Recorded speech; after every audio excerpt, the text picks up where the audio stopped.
Buktinya ada kekerasan atas nama agama. Bagi saya tidak ada satu agama pun yang mengajarkan kekerasan. Ya, tapi ternyata ada. Nah berarti ada salah pengamalan itu. Begitu juga yang lain dari kemanusiaan, persatuan Indonesia apalagi.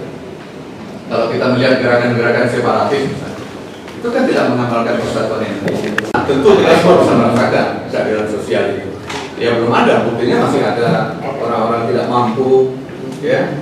BPJS pun misalnya dalam bidang kesehatan kita bicara, banyak orang belum tercover, tercakup oleh pelayanan misalnya. Itu salah satu contoh kalau di bidang kesehatan. Belum lagi yang lain. Itu tantangan besar memang bagi bangsa. Mengapa?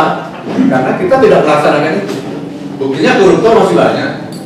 Koruptor itu mengaku beragama. Apakah dia Kristen, apakah dia Hindu, apakah dia Muslim, yang lain-lain, mengaku dia beragama. Tapi penerapannya tidak, dia korupsi. Nah itu saya katakan tidak mengamalkan dalam kehidupan sehari-hari. Itu contoh kalau koruptor. Belum lagi yang lain-lain. Dan kita tahu bahwa dokter itu terikat dalam satu organisasi profesi yang disebut Ikatan Dokter Indonesia.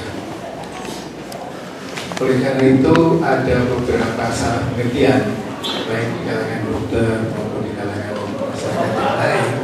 Ini ada apa lagi kok dokternya terpecah? Bukan begitu. Jadi kita semuanya masih di bawah naungan Ikatan Dokter Indonesia. Hanya sebagai satu profesi.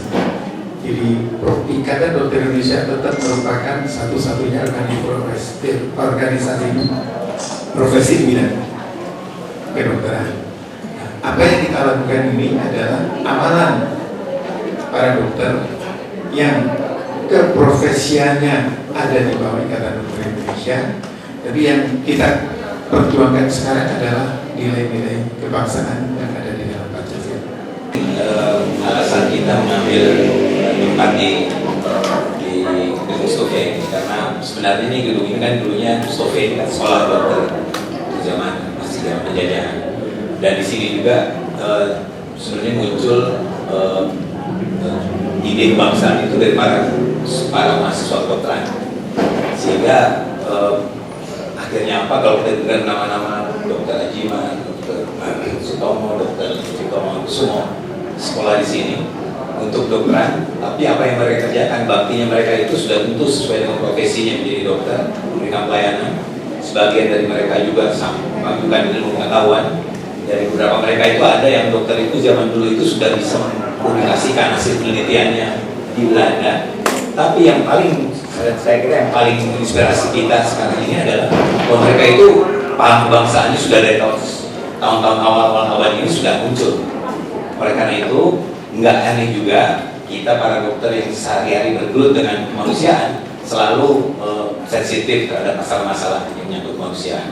Oleh karena itu barangkali atas inspirasi itu kita memilih barangkali gedung ini untuk menjadi juga semacam tempat kita untuk memulai lagi apa yang kita akan perjuangkan, yaitu semuanya kebangsaan kita dalam bentuk Bhinneka Tunggal Ika dan dengan dasar negara kita Pancasila. Itu kan kita berada dalam penjajahan kan, penjajahan oleh sampai 100 tahun. Kemudian kita melihat adanya pemberontakan antara yang namanya pengikut tanda kutip dengan keturunan Indo, atau Belanda, atau India, Arab, atau Eropa. Nah kemudian dengan adanya kesadaran yang diidekan oleh Dr. Wahidin Sudiroso kepada mahasiswa-mahasiswa yang tadi ditampilkan, itu sudah mengubah situasi keadaan yang tadinya hanya diam, kemudian dengan adanya gerakan ini perubahannya adalah kebangsaan yang merdeka. Ya kan? Salah satu lompatan ubah yang kemudian diikuti oleh pendirian daripada Syarikat Islam, lalu Syarikat Dagang Islam, kemudian Muhammadiyah, NU, lalu kemudian sampai ke Sumpah Pemuda, pendirian dari partai politik. Itu kan startnya di UMM 1998. Tahun persemua akhirnya sampai ke Partai kedua akhirnya memproklamasikan itu. Dan sebelumnya sudah ada Pancasila itu akan sudah dirumuskan sebelum proklamasi pada bulan Juni.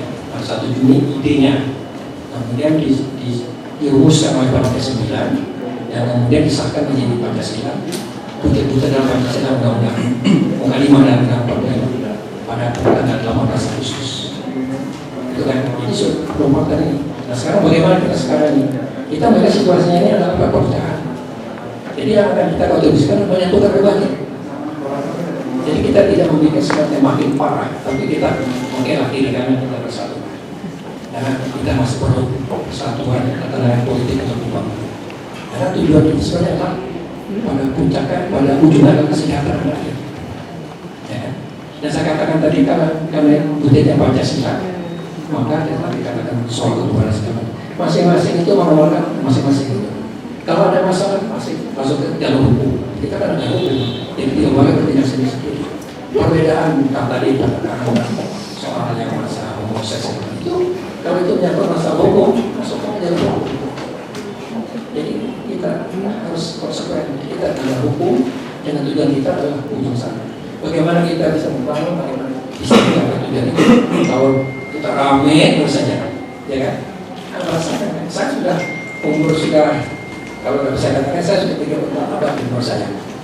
Kapan saya bisa menikmati tujuan 76 tahun yang lalu? Saya belum tahu. Makanya kita ini sudah merasa nothing to do, atau kita tidak ingin apa-apa lagi, karena kita menganggap bahwa kita sudah ini sudah hidup kita udah merasakan hidup asam garamnya.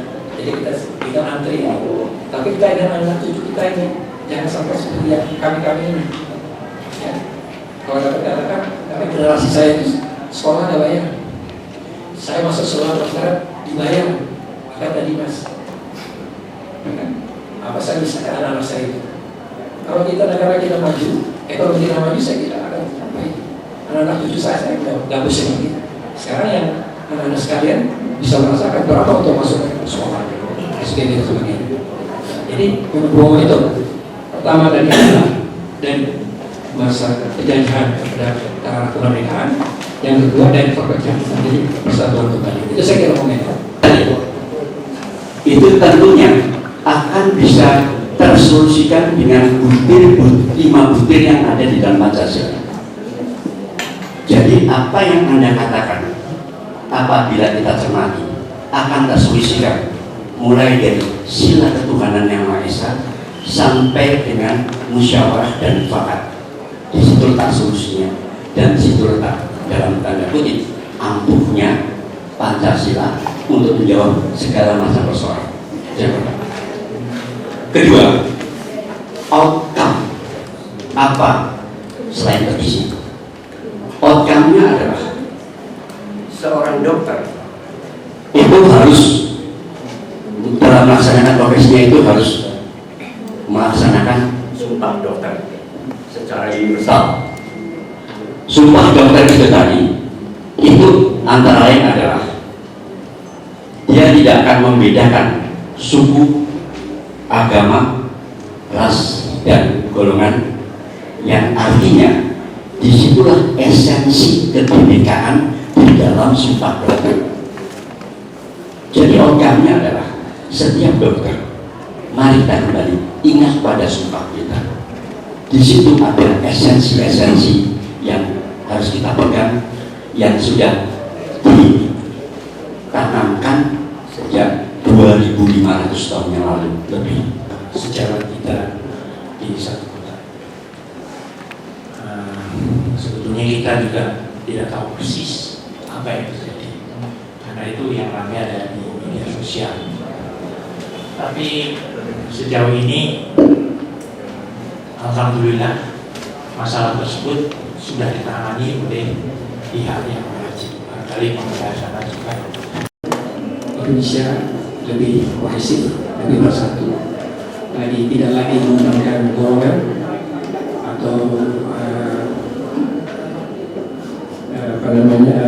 golongan dan sebagainya, tapi kita akan satu Indonesia. Ini kata kita. Ya, assalamualaikum warahmatullahi wabarakatuh.